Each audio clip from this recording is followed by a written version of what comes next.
घमंडी मुर्गा। एक गांव में एक मुर्गा रहता था। वह बड़ा घमंडी था।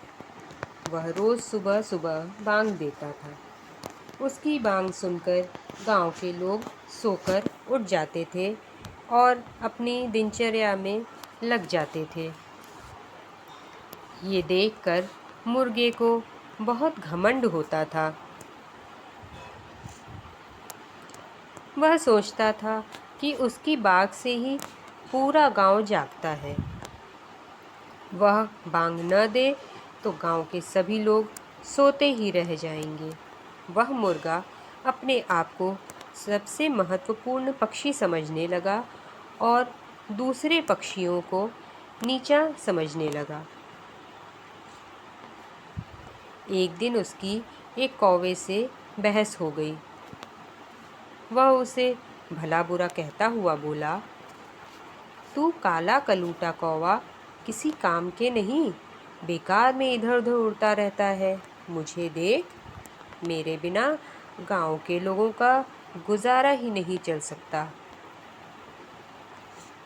मैं न रहूं तो पूरा गांव सोता रह जाए। कौवा हंसते हुए बोला, ये तेरी गलतफहमी है मुर्गा, खुद पर इतना घमंड मत कर। मुर्गा तैश में आया और बोला, कल मैं बांग ही नहीं दूंगा, तब देखना क्या होगा। मेरे बिना इस गांव के लोगों का काम ही नहीं चल सकता। कौवे ने कहा, देखते हैं।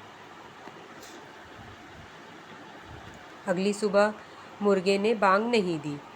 वह सोच कर बैठा था कि गांव में कोई भी उठ नहीं पाएगा। लेकिन कुछ ही देर में गांव के सारे लोग उठ गए और रोज की तरह अपने अपने काम में लग गए।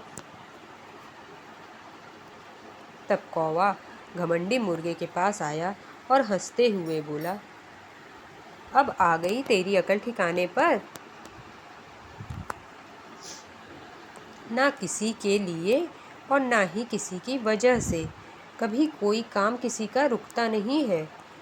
इसलिए कभी भी किसी को घमंड नहीं करना चाहिए।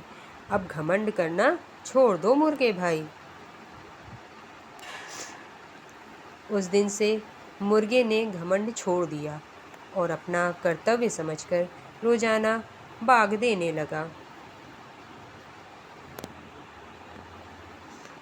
सीख, the moral of the story is, हमें कभी घमंड नहीं करना चाहिए और घमंडी का सिर हमेशा नीचा होता है।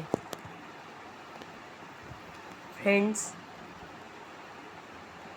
आशा है आपको घमंडी मुर्गे की ये कहानी अच्छी लगी होगी।